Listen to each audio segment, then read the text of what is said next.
High students welcome to my YouTube channel M Das maths tuition. आजकेर class 7 second यूनिटे geography suggestion दिচ্ছি বন্ধুরা। অধ্যায় 4, 5, 6 এবং অধ্যায় 10 যেগুলো সেকেন্ড ইউনিটে এখান থেকে প্রশ্ন আসে। তো প্রথম আছে হচ্ছে 4, অধ্যায় 4 হচ্ছে ভূমিরূপ। অধ্যায় 4 ভূমিরূপ দেখতে থাকো বন্ধুরা। এখান থেকে তোমরা কি করবে, সমভূমি, মালভূমি, পর্বত এবং পাহাড় কাকে বলে এটা করবে। তোমরা জানো পাহাড় কাকে বলে আর পর্বত কাকে বলে, পাহাড় পর্বতের পার্থক্য এগুলো করবে। এগুলো তোমরা পেয়ে যাবে তোমরা 39 পেজে পেয়ে যাবে। 39 পেজে এখানে পাহাড় কাকে বলে, পর্বত কাকে বলে এইগুলো পেয়ে যাবে, ঠিক আছে? এখান থেকে করবে। তো এবারে আমাদের এই যে মহাদেশ আর মহাসাগরগুলো, আমাদের মহাদেশ এবং মহাসাগরগুলো যে ভাসছে একটা পাতের উপরে, সেই পাতগুলো আবার কার উপরে ভাসছে? সেই পাতগুলো একটা স্তরের উপরে ভাসছে, তার নাম কি? অ্যাসথেনোস্ফিয়ার। একটা সান্দ্র বা থকথকে স্তর ভীষণ পরিমাণে আসে। আমাদের মহাদেশ এবং মহাসাগরের পাতগুলো কার উপরে ভাসছে, কোন স্তরের উপরে ভাসছে বা কার উপরে ভাসছে? না, একটা সান্দ্র স্তর, তার নাম কি? অ্যাসথেনোস্ফিয়ার। থকথকে একটা সান্দ্র স্তর, তার নাম হচ্ছে অ্যাসথেনোস্ফিয়ার, ভীষণ পরিমাণে আসে। এবারে আভ্যন্তরীণ শক্তিগুলো কি কি আর বহির্জাত প্রক্রিয়া বা শক্তিগুলো কি কি? ধরো বায়ু প্রবাহ, সূর্যের তাপ, এগুলো হচ্ছে বহির্জাত প্রক্রিয়া মধ্যে পড়ে। আভ্যন্তরীণ মধ্যে কি আছে? ভূ আভ্যন্তরে যে গঠিত সঞ্চিত তাপ বা ভূমিকম্প বা আগ্নেয়গিরি যে বেরোয়, এগুলো হচ্ছে আভ্যন্তরীণ শক্তির মধ্যে পড়ে। আর এবারে যে হিমালয়টা কোন মহাদেশে আছে, আলপস কোন মহাদেশে আছে? ইউরোপে আছে। হিমালয় এশিয়াতে আছে। উত্তর আমেরিকায় কি আছে? রকি। দক্ষিণ আমেরিকায় কি আছে? আন্দিজ। এবং এগুলো সব ভঙ্গিল পর্বত। তাহলে এরকম প্রশ্ন আসে যে রকি কি পর্বত? না ভঙ্গিল পর্বত। রকি কোথায় আছে? না উত্তর আমেরিকায় আছে। এরকম প্রশ্ন আসে। এবারে স্তূপ পর্বতটা একটু বেশি আছে। স্তূপ পর্বত কিভাবে সৃষ্টি হয়েছে? হ্যাঁ, এটা আছে। স্তূপ পর্বত উদাহরণ আছে জার্মানির ব্ল্যাক ফরেস্ট, বুঝতে? ভারতের আছে এটা সাতপুরা। তাহলে হিমালয় কিন্তু কি পর্বত হলো? ভঙ্গিল পর্বত হলো, এটা মনে রাখবে। আর সাতপুরা হচ্ছে স্তূপ পর্বত, এরকম আসে। আর আগ্নেয় পর্বতের মধ্যে আছে ইতালির ভিসুভিয়াস, এটনা, আফ্রিকার কিলিমাঞ্জারো, জাপানের ফুজিয়ামা, এগুলো হচ্ছে আগ্নেয় পর্বত। এটা হচ্ছে অধ্যায় 4 চলছে। এরপরে তোমরা এখানে এই যে এইগুলো এই যে এখন একটা বললাম যে এটা না কি ধরনের পর্বত, আলপস কি ধরনের পর্বত, ব্ল্যাক ফরেস্ট কি ধরনের পর্বত, হিমালয় কি ধরনের পর্বত। হিমালয় স্তূপ পর্বত না, হিমালয় হচ্ছে ভঙ্গিল পর্বত। একটু আগে দেখালাম না, বাম দিকের সঙ্গে ডান দিক মিলাতে হবে, এটা খুব পরিমাণে আসে। তাহলে হিমালয় হবে স্তূপ পর্বত। আর এটনার কথা এখনই বললাম, এটনা হচ্ছে আগ্নেয় পর্বত। এই এটনাটা এখানে চলে আসবে, আগ্নেয় পর্বতে চলে আসবে এটনা। হ্যাঁ, আর হিমালয় চলে যাবে স্তূপ পর্বতের দিকে, বুঝতে পারলে? এরকম প্রশ্নগুলো আসে। এরপরে সবথেকে যে মালভূমি উঁচু, সবথেকে মানে পৃথিবীর ছাদও বলে পামির মালভূমিকে। সবথেকে উঁচু মালভূমি হচ্ছে পামির মালভূমি এবং পৃথিবীর ছাদ বলে। আর সবথেকে বৃহত্তম মালভূমি হচ্ছে তিব্বত মালভূমি। দুটো প্রশ্ন আলাদা। সবথেকে বৃহত্তম মালভূমি পৃথিবীর, সেটা হচ্ছে তিব্বত মালভূমি। আর পৃথিবীর ছাদ বা সবথেকে উঁচু মালভূমি কাকে বলবে? পামির মালভূমিকে, বুঝতে পারলে? এবারে মালভূমি মানে প্রকারভেদ কত প্রকারের আছে না? একটা হচ্ছে পর্বত বেষ্টিত মালভূমি, একটা হচ্ছে মহাদেশীয় মালভূমি, একটা হচ্ছে লাভা গঠিত মালভূমি, একটা হচ্ছে ব্যবচ্ছিন্ন মালভূমি। এটা আসতে পারে, বড় প্রশ্ন এগুলো আসে। আর মালভূমিকে টেবিল ল্যান্ড বলে কেন? না, মালভূমির উপর দিকটা প্রায় সমতল এবং ধারটা প্রায় খাড়া টেবিলের মতো, সেই জন্য মালভূমিকে বলছে টেবিল ল্যান্ড। এটার প্রশ্ন আসে এবং এটা তোমাদের টেক্সট বই 40 পৃষ্ঠায় আছে। মালভূমিকে জন্য টেবিল ল্যান্ড বলে। আচ্ছা, পৃথিবীর ছাদ তো বলে দিয়েছি, পামির মালভূমিকে বলে। আর তোমাদের এখানে লোয়েস সমভূমিটা কাকে বলে? এটা কিন্তু আসে। লোয়েস সমভূমিটা কাকে বলে? এটা খুবই পরিমাণে আসে, লোয়েস সমভূমি।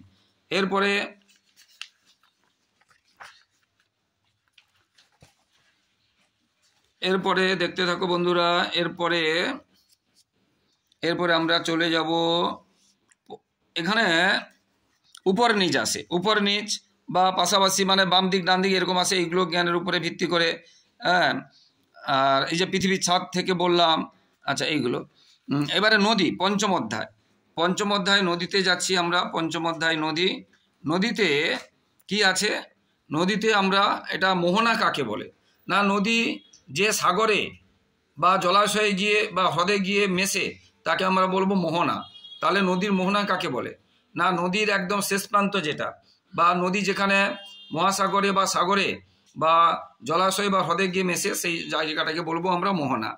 পৃথিবীর দীর্ঘতম নদী হচ্ছে নীল নদ, আর পৃথিবীর বৃহত্তম নদী কিন্তু আমাজন। সব থেকে লম্বায় বড় নীল নদ, নীল নদ আফ্রিকায় আছে, আর আমেরিকায় আমাজন নদী আছে বৃহত্তম, আর এটা হচ্ছে দীর্ঘতম। এটা হচ্ছে দীর্ঘতম 6650 কিলোমিটার। এবার এককটা লিখতে হবে কিলোমিটার। এইগুলো আসে শর্ট প্রশ্ন। এবারে জলবিভাজিকা কাকে বলে? ভীষণ ইম্পর্টেন্ট প্রশ্ন। জলবিভাজিকা কাকে বলে? ভীষণ ইম্পর্টেন্ট প্রশ্ন। জলবিভাজিকা কাকে বলে? এটা ভীষণ পরিমাণে আসবে, তোমাদের 49 পেজে আছে, তোমাদের টেক্সট বইতে দেখে নাও, এখানে দাগ দেওয়া আছে। জলবিভাজিকা কোনো পাহাড়ের চূড়া অংশটা বৃষ্টির জলকে বিভিন্ন দিকে ভাগ করে বা বিভাজন করে দেয়, তাই একে জলবিভাজিকা বলে। অর্থাৎ উঁচু জায়গা বা পাহাড়ের চূড়াকে জলবিভাজিকা বলে, যেখানে জলকে দুটো বা কয়েকটা ভাগে ভাগ করে দেয়। এবারে উপনদী কাকে বলে আর শাখা নদী কাকে বলে? ভীষণ ইম্পর্টেন্ট আছে। উপনদী কাকে বলে আর শাখা নদী কাকে বলে? না যখন মূল নদীতে একাধিক নদী এসে মিলিত হয়, সেই যে নদীগুলো মিলিত হয় তাকে বলবো আমরা উপনদী। যেমন গঙ্গার যে উপনদী যমুনা আছে, গোমতী আছে, ঘরগড়া আছে। গঙ্গার উপনদী তাহলে কি হলো? যমুনা, গোমতী এবং ঘরগড়া। উপনদী কাকে বলে? তোমাদের এটা তোমাদের টেক্সট বইয়ের 50 পেজে আছে। আর শাখা নদী কাকে বলে? শাখা নদী কাকে বলে? মূল নদী থেকে যে নদী বেরিয়ে গিয়ে সাগরে বা মহাসাগরে পড়ে বা কোনো জলাশয় বা হ্রদে পড়ে, একদম শেষের দিকে, নদীর শেষের প্রান্তে, মোহনার কাছের দিকে, তাকে আমরা বলবো শাখা নদী। মূল নদী থেকে যে শাখা বেরিয়ে অন্য কোথাও মোহনাতে পড়ে, তাকে আমরা বলবো শাখা নদী। এবারে দোয়াব কাকে বলে? না দুই নদীর মধ্যবর্তী স্থানকে দোয়াব বলে। দোয়াব কথার অর্থ কি? দুই নদীর মধ্যবর্তী স্থান। আব মানে জল, বুঝতে পেরেছে? এবার অন্তর্বাহী নদী কাকে বলে এবং আন্তর্জাতিক নদী কাকে বলে? এই দুটোর মধ্যে একটা আসবে, তোমাদের 50 পেজে আছে। আন্তর্জাতিক নদী আর অন্তর্বাহী নদী। আন্তর্জাতিক নদী আর অন্তর্বাহী। আন্তর্জাতিক মানে একাধিক দেশের মধ্যে প্রবাহিত হবে, একাধিক। যেমন আমরা গঙ্গা নদী জানি বা সিন্ধু নদী জানি, আমাদের ভারতেও আছে এবং আমাদের পাকিস্তানেও আছে। গঙ্গাটা আমাদের ভারতে আছে, ব্রহ্মপুত্র ইউরোপ মানে আমাদের বাংলাদেশেও আছে, ভারতে আছে। তাহলে আন্তর্জাতিক যে নদী একাধিক দেশের মধ্য দিয়ে প্রবাহিত হবে তাকে বলো আন্তর্জাতিক নদী। ভীষণ ইম্পর্ট্যান্ট। আর অন্তর্বাহী নদী কি? যে নদী মানে দেশের বাইরে কোনো সমুদ্রে বা মহাসমুদ্রে পড়বে না, দেশের মধ্যেই তার প্রভাব শেষ হয়ে যাবে, বা দেশের মধ্যে কোনো হ্রদ বা জলাশয়ের মধ্যে গিয়ে শেষ হবে, তাকে আমরা আন্তর্জাতিক অন্তর্বাহী নদী বলবো। অন্তর্বাহিনী নদী যেমন ভারতের লুনি আর রাশিয়ার আমুদরিয়া অন্তর্বাহী নদী ভীষণ পরিমাণে আসবে। তাহলে যে নদী কি হচ্ছে কোনো সাগরে বা মহাসাগরে পড়বে না, দেশের মধ্যেই তার স্রোতটা শেষ হয়ে যাবে, মিলিয়ে যাবে, অর্থাৎ কোনো হ্রদ বা জলাশয়ের মধ্যে যেটা দেশের মধ্যে থাকবে সেখানে গিয়ে পড়বে, তাকে বলবো আমরা অন্তর্বাহিনী নদী। এবারে আমরা এর প্রশ্ন আসতে পারে, সাধারণত কম আসে, নিত্যবাহী নদী আর অনিত্যবাহী নদী কাকে বলে? উদাহরণ নিত্যবাহী মানে সবসময় জল থাকবে, যেমন গঙ্গায় থাকে। অনিত্যবাহী নদী সবসময় জল থাকবে না, যেগুলো বর্ষার জলে পুষ্ট, যেমন বাঁকুড়ার গন্ধেশ্বরী, আর এগুলো হচ্ছে বরফের জলে পুষ্ট, এগুলো বরফের জলে পুষ্ট, এইরকম এইগুলো আসে। এবারে নদীর কাজ। নদীর 3টি গতি, একটা আছে পার্বত্য গতি বা উচ্চ গতি, একটা মালভূমি গতি বা মধ্য গতি, আর একটা আছে সমভূমি গতি বা নিম্ন গতি। এই উচ্চ গতিতে নদী ক্ষয় কাজ করে, আর মধ্য গতিতে ক্ষয়ও করে, বহনও করে, কখনো কখনো সঞ্চয় করে, কিন্তু নিম্ন গতিতে কেবল সঞ্চয় করে। এগুলো হচ্ছে নদীর 3টি গতি, কি কি এবং কোন গতিতে কি কাজ করে, এগুলো হলো। এরপরে আমরা যাব যে নদীর পার্বত্য প্রবাহে নদীর যে খাত, সেই উপত্যকাটা কীরকম দেখতে হয়, না ইংরাজি আই বা ভি আকারের হয়। আর ক্যানিয়ন কাকে বলে? শুষ্ক বা বৃষ্টিবিহীন নদী খাতকে ক্যানিয়ন বলে। সুগভীর এবং শুষ্ক এবং বৃষ্টিবিহীন নদী খাতকে ক্যানিয়ন বলে। যেমন আমরা জানি মার্কিন যুক্তরাষ্ট্রের কলোরাডো নদীতে আছে গ্র্যান্ড ক্যানিয়ন, বিখ্যাত। কোন নদীতে আছে? না কলোরাডো। কোথায়? না মার্কিন যুক্তরাষ্ট্রে। গ্র্যান্ড ক্যানিয়ন কি? না একটা শুষ্ক খাত, নদী খাত। জলপ্রপাত আসতে পারে। এরপরে আছে এইগুলো মিয়েন্ডার কাকে বলে? মিয়েন্ডার আঁকাবাঁকা পথ, নদীর নিম্ন গতিতে, কখনো কখনো মধ্য গতিতেও হয়, আঁকাবাঁকা যে নদী পথ তাকে বলা আছে মিয়েন্ডার। মিয়েন্ডার। আর অশ্বক্ষুরাকৃতি হ্রদ একদম আসবেই আসবে। মিয়েন্ডার এবং অশ্বক্ষুরাকৃতি হ্রদের মধ্যে একটা আছে। অশ্ব মানে ঘোড়া, ঘোড়ার খুরের মতো, দেখো ঘোড়ার খুরের মতো। নদী তার গতিপথে যদি শক্ত বা কঠিন শিলা দিয়ে বাধা পায়, নদী তার গতিপথ পরিবর্তন করে এবং দীর্ঘদিন পরে ওই বাধা অতিক্রম করতে করতে নদী আবার তার সোজা প্রবাহিত হয়, তখন এই অংশটা এই অংশটা ঘোড়ার খুরের মতো বা অশ্বের খুরের মতো হয়ে যায়, তখন তাকে বলা হচ্ছে অশ্বক্ষুরাকৃতি হ্রদ। আর এই অংশটা বন্ধ হয়ে যায়, যেহেতু নদী আবার তার নতুন গতিপথ তৈরি করতে পারে। দেখো এখানে বন্ধ হয়ে গেছে, এই দিকে চলে গেছে, এখান থেকে এটা কিন্তু জলাশয় হয়ে গেছে, এখানে আর নেই, মাটি পড়ে গেছে, এইটা চলে গেছে। এই অংশটা হচ্ছে অশ্বক্ষুরাকৃতি হ্রদ। এটা খুব পরিমাণে আসে, ভীষণ পরিমাণে আসে। এবারে প্লাবনভূমি আসে, প্লাবনভূমিও আসে না, যখন বন্যা হয় বা নদীর জলে যখন প্রচুর পলি থাকে, সেই জল, নদীর জল যখন নদীর পাড়কে বা নদীর তীরকে অতিক্রম করে চলে যায় এবং সেই জল থিতিয়ে পড়ার পরে তার মাটিগুলো বা পলিগুলো জমা হয়ে যে সমভূমি বা যে ভূমি তৈরি করে তাকে বলে প্লাবন ভূমি। এটা অনেক সময় আসে প্লাবন ভূমি। এরপরে এখানে আছে পৃথিবীর বৃহত্তম নদী, একটু আগে বলে দিয়েছি পৃথিবীর বৃহত্তম নদী। আমাজনে কেন বদ্বীপ হয় না, এটার প্রশ্ন, যে আমাজনে কেন বদ্বীপ হয় না। তিনটি কারণ আছে। একটা কারণ হবে নদীতে পলি মাটি কম থাকে। দ্বিতীয় কারণ হচ্ছে মোহনায় প্রবল স্রোত থাকে। আর তৃতীয় কারণ হচ্ছে ওই যে নদীটা আছে নদীর বেগ প্রচুর থাকে। তাহলে একটাতে পলি মাটি কম থাকে, একটা হচ্ছে নদী প্রবল বেগে প্রবাহিত হয়, আর একটা মোহনায় আছে বা সমুদ্রে যেখানে পড়ে সেখানে আছে স্রোত বেশি এবং খাড়া, এই কারণে বদ্বীপ তৈরি হয় না। এবারে আমরা এরপরে যাব 6 অধ্যায় শিলা ও মাটি। 6 অধ্যায় শিলা ও মাটিতে যাব আমরা। 6 অধ্যায় শিলা ও মাটিতে তেমন কিছু প্রশ্ন নেই। তোমরা পাললিক শিলা কাকে বলে, রূপান্তরিত শিলা কাকে বলে, আর আগ্নেয় শিলা কাকে বলে, এবং রূপান্তরিত শিলার উদাহরণটা তোমরা অবশ্যই পড়ে রাখবে। যেমন মার্বেল একটা রূপান্তরিত শিলা। মার্বেল একটা, তাজমহল কি দিয়ে তৈরি, মার্বেল পাথর বা রূপান্তরিত শিলা দিয়ে তৈরি। এখান থেকে প্রশ্ন আসতে পারে। শিলা কিভাবে তৈরি হয়, বুঝতে পেরেছ, মাটি কিভাবে তৈরি হয়, শিলা থেকে কিভাবে মাটি তৈরি হয়। দীর্ঘদিন রোদ, বৃষ্টি, বায়ু প্রবাহ এবং তাপের তারতম্য ইত্যাদির কারণে শিলা চূর্ণ বিচ্ছিন্ন হয়ে উদ্ভিদ এবং প্রাণীর জৈব পদার্থ বা পাতা টাতার সঙ্গে মিশে শিলা থেকে মাটি তৈরি হয়। অর্থাৎ মাটি তৈরির কারণগুলো বা প্রভাবকগুলো বা নিয়ন্ত্রকগুলো কি কি না, শিলা, জলবায়ু, ভূপ্রকৃতি এবং জীবজগৎ। যেটা বললাম, উদ্ভিদ প্রাণীর মরা অংশ, পচা অংশ বা পিঁপড়ে, গরুর খুর, এরাও কি করে শিলা থেকে মাটি তৈরিতে সাহায্য করে। এবারে আমরা জানি মাটির দানা অনুযায়ী মাটিকে 3 ভাগে ভাগ করা হয়, বেলে মাটি, এঁটেল মাটি, দোআঁশ মাটি। ওটা ততটা ইম্পর্টেন্ট নেই। এবারে জল দূষণ নেই। এবারে আমরা চলে যাচ্ছি একদম 10 চ্যাপ্টার, একদম আমরা চলে যাব 10 চ্যাপ্টার, কারণ এরপরে একদম আছে 10 চ্যাপ্টার। 10 চ্যাপ্টার অধ্যায় চলে যাব আমরা। 4, 5, 6 করালাম, এবারে 10-এ যাব। 10 অধ্যায়। 10 অধ্যায় কি আছে? 10 অধ্যায় আছে আফ্রিকা মহাদেশ। 10 অধ্যায় কি আছে? আফ্রিকা মহাদেশ। 10 অধ্যায় আফ্রিকা মহাদেশ, বুঝতে পারলে। এবারে প্রণালী কাকে বলে? প্রণালী কাকে বলে? দুটি বড় জলভাগ, যেমন সাগর বা মহাসাগর যুক্ত হয়ে যে সংকীর্ণ মানে সরু জলভাগ দ্বারা মানে যুক্ত হয় আর কি। বড় বড় জলভাগ সমুদ্র বা মহাসাগর যে সংকীর্ণ মানে সরু জলভাগ দ্বারা যুক্ত হয় তাকে বলে প্রণালী। আমরা জানি পক প্রণালী, বুঝতে পেরেছ, বিভিন্ন রকম প্রণালী আছে। এইগুলো আমরা জানি। ভারত আর শ্রীলঙ্কার মাঝে একটা প্রণালী আছে, আমরা জানি। আচ্ছা, প্রণালী কাকে বলে? এবারে আটলাসের পর্বতের, আটলাস পর্বত যেটা আমরা আফ্রিকা মহাদেশে যাচ্ছি, সর্বোচ্চ শৃঙ্গ কি না হচ্ছে মাউন্ট তৈবকল। মাউন্ট তৈবকল আটলাস পর্বতের সর্বোচ্চ শৃঙ্গ মাউন্ট তৈবকল। 103 পেজে আছে তোমাদের। আর আফ্রিকা মহাদেশের সর্বোচ্চ শৃঙ্গ হচ্ছে মাউন্ট কিলিমাঞ্জারো। একটা হলো আটলাসের মাউন্ট তৈবকল, এটা কিন্তু আফ্রিকার মাউন্ট কিলিমাঞ্জারো, এবং 5895 মিটার এটা উচ্চতা। আর ভেল্ট কাকে বলে শর্ট প্রশ্ন আসে। উঁচু মালভূমিতে যে তৃণ অঞ্চল দেখা যায় তাকে বলে ভেল্ট।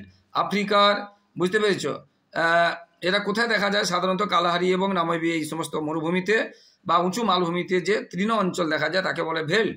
অর্থাৎ ভেল্ট হচ্ছে তৃণভূমি, তৃণভূমি। এবার এখান থেকে বাম দিক ডান দিক আসে। একটু আগে বললাম ভেল্ট কি হবে না, ভেল্ট হচ্ছে আফ্রিকা, দক্ষিণ আফ্রিকার তৃণ অঞ্চল। কঙ্গো নদী অববাহিকা কি হবে না, ঘন জঙ্গল, চিরসবুজ। সাহারা কি হবে না, সাহারা প্রায় জনবসতিহীন বা বসতিহীন মরু অঞ্চল বা বালি অঞ্চল বা অঞ্চল। মাউন্ট তৈবকল একটু আগে বলেছিলাম আটলাসের সর্বোচ্চ শৃঙ্গ। গ্রস্ত উপত্যকা কি বলেছিলাম, দুটি ফাটলের মধ্যবর্তী নিচু অংশ। এখান থেকে বাম দিক ডান দিক আসে। এরপরে নীলনদ। নীলনদ হচ্ছে দুটো অংশ দিয়ে তৈরি, একটা হোয়াইট নীল আর একটা ব্লু নীল। এই দুটো ব্লু নীল এবং হোয়াইট নীল কোথায় মিলিত হয়েছে? না সুদানের রাজধানী খার্তুম শহরে, অর্থাৎ খার্তুম শহরে। খার্তুম শহরটা কি? না সুদানের রাজধানী, এটা বলতে পারো। অর্থাৎ ব্লু নীল এবং হোয়াইট নীল কোথায় মিলিত হয়েছে? খার্তুম শহরে, এটা প্রচুর পরিমাণে আসে। আর এবারে ভিক্টোরিয়া জলপ্রপাত, আমরা জানি বিখ্যাত জলপ্রপাত ভিক্টোরিয়া জলপ্রপাত কোন নদীতে আছে? না জাম্বেসি নদীতে। কোন নদীতে আছে? জাম্বেসি নদীতে। ভিক্টোরিয়া জলপ্রপাত কোন নদীতে আছে?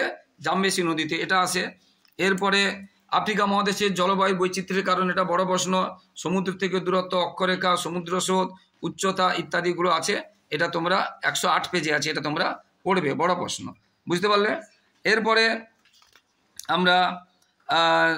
আমরা যাব আর একটা, তোমাদের দেখো আসতে পারে এটা, কাঁটা গাছ কি ধরনের জলবায়ু অঞ্চলে দেখা যায়? না উষ্ণ মরু জলবায়ু অঞ্চলে দেখা যায়। পাতায় মোমের আস্তরণ কোথায় দেখা যায়? ভূমধ্যসাগরীয় জলবায়ু অঞ্চলে দেখা যায়। শাল ও বাঁশ গাছ কোথায় দেখা যায়? না মৌসুমী জলবায়ু অঞ্চলে দেখা যায়। জলপাই গাছ কোথায় দেখা যায়? না ভূমধ্যসাগরীয় জলবায়ু অঞ্চলে দেখা যায়। খসখসে সবুজ ঘাস কোথায় দেখা যায়? নাতিশীতোষ্ণ জলবায়ু অঞ্চলে দেখা যায়। সবুজ ঘাসের সঙ্গে বাওবা জাতীয় মরু উদ্ভিদ কোথায় দেখা যায়? না সাবানা জলবায়ু বা সাবানা অরণ্যে দেখা যায়। এইরূপ আসে প্রশ্নগুলো। এবারে নীল নদকে মিশরের দান কে বলেছে এবং কেন? ভীষণ ইম্পর্টেন্ট প্রশ্ন, একদম আসবে ধরে নিতে পারো। তোমাদের 112 পেজে আছে, এটা একটু বড় প্রশ্নের মধ্যে আছে বা টিকার মধ্যে আছে, এটা তোমরা কিন্তু অবশ্যই করবে, একদম ভীষণ ইম্পর্টেন্ট প্রশ্ন, একদম আসবে। আর বন্ধুরা তোমরা এই যে ইজিপ্টিয়ান কটন কি? না নীল নদের অঞ্চলে এক ধরনের প্রচুর লম্বা আঁশের তুলো পাওয়া যায়, মানে আঁশগুলো লম্বা, ইজিপ্টিয়ান কটন তাদের বলা হয়। এবারে বহুমুখী পরিকল্পনা কাকে বলে? নাম দেখে বুঝতে পারছো, বহুমুখী নদী পরিকল্পনা মানে অনেক উদ্দেশ্যে, বহু মানে অনেক, মাছ ধরা, মাছ চাষ, আর বন্যা নিয়ন্ত্রণ, যোগাযোগ ব্যবস্থা, আর বিদ্যুৎ উৎপাদন বা প্রমোদ মানে বেড়ানোর স্থান, এরকম বিভিন্ন কারণে যে নদী পরিকল্পনা করা হয় তাকে বলা হচ্ছে বহুমুখী নদী পরিকল্পনা। যেমন আচ্ছা, পৃথিবীর বৃহত্তম বাঁধ হচ্ছে উচ্চ আসোয়া বাঁধ, মিশরে আছে। পৃথিবীর বৃহত্তম বাঁধ কি? উচ্চ আসোয়ান বাঁধ, এটা কোথায় আছে? মিশরে আছে। এগুলো শর্ট প্রশ্ন আছে। আর আমাদের যেটা মানে পশ্চিম বাংলা এবং ঝাড়খণ্ডের সীমান্তে বরাকর নদী আছে, সেখানে একটা মাইথন, বুঝতে পেরেছ, জলাধার আছে। মাইথন জলাধার তাহলে কোন নদীতে আছে? না বরাকর নদীতে। মাইথন জলাধার কোথায় আছে? না পশ্চিমবঙ্গ এবং ঝাড়খণ্ডের সীমান্তে বরাকর নদীতে। এটা শর্ট প্রশ্ন আসতে পারে। মরুদ্যান কাকে বলে? এটা আসতে পারে, কম আসে। মরুদ্যান মানে মরুভূমির মধ্যে সামান্য যদি জল থাকে কোথাও বা একটু গাছপালা দেখা যায় তাকে বলা হচ্ছে মরুদ্যান বা ওয়েসিস বলে, বুঝতে পেরেছ? এরপরে যেটা একদম আসবেই 100% গ্যারেন্টি দিয়ে বলছি বন্ধুরা, 100% এই 4টা প্রশ্ন থেকে পারবে। আর কাকে বলে? হামাদা কাকে বলে? ওয়াদি কাকে বলে? রেক কাকে বলে? এই 4টা প্রশ্ন আছে 117 পেজে। 100% গুরুত্ব দিয়ে বলছি বন্ধুরা, অবশ্যই আসবে। তো বন্ধুরা যারা আমার ইউটিউব চ্যানেলটি দেখছো সকলকে ধন্যবাদ। আর যারা আমার চ্যানেলে নতুন, আমার প্রিয় ছাত্রছাত্রী, তোমরা কিন্তু আমার চ্যানেলটি সাবস্ক্রাইব করে লাইক কমেন্ট শেয়ার করে একটু পাশে থাকো, একটু সাপোর্ট করো বন্ধুরা। আর তোমাদের পাশে থাকা বেল আইকনটা প্রেস করে অল নোটিফিকেশন অন করে দাও, যাতে সমস্ত ভিডিও তোমাদের কাছে একদম প্রথমে পৌঁছে যায়। এবারে এখানে খামসিন কাকে বলে আর সাইমুম কাকে বলে? 118 পেজে আছে খামসিন এবং সাইমুন, এটা কিন্তু আসবে। এবারে ক্যারাভান কাকে বলে? শর্ট প্রশ্ন আসতে বলে। মানে মরু অঞ্চলে উটরা আছে দল বেঁধে চলে, তাকে বলছে ক্যারাভান। উটের সারি, ক্যারাভান মরু অঞ্চলে চলে সারি সারি উট, তাকে বলে ক্যারাভান। আর খামসিন এবং সাইমুন ভীষণ ইম্পর্টেন্ট প্রশ্ন, খামসিন এবং সাইমুন ভীষণ ইম্পর্টেন্ট প্রশ্ন বন্ধুরা। এই কয়েকটার মধ্যে দেখো বন্ধুরা, মাত্র 15 থেকে 20 মিনিটের ভিডিও, এটা যদি তোমরা বারবার শুনতে থাকো এবং আমি যেগুলো বললাম এইগুলো যদি তোমরা ফলো করো, তোমরা কিন্তু আমি 100% গ্যারেন্টি দিয়ে বলছি তোমরা 90% নম্বর পাবে, যদি তোমরা মন দিয়ে একদম সম্পূর্ণ প্রশ্ন উত্তরগুলো লিখতে পারো, যেগুলো বললাম আমার সাজেশানে। তো বন্ধুরা আবার বলছি, যারা আমার ইউটিউব দেখছো সকলকে ধন্যবাদ। আর যারা আমার চ্যানেলে নতুন তাদের কাছে আমার অনুরোধ, তোমরা কিন্তু আমার চ্যানেলটি সাবস্ক্রাইব করে লাইক কমেন্ট শেয়ার করে আমার পাশে থাকো বন্ধুরা, একটু সহযোগিতা করো, একটু সাপোর্ট করো। তোমাদের কাছ থেকে শুধু এই ভালোবাসাটা চাইছি। তোমরা যদি লাইক কমেন্ট শেয়ার করো, আমরা মোটিভেটেড হই, উৎসাহিত হই, এইভাবে তোমাদের জন্য লাগাতার ভিডিও দিতে থাকবো।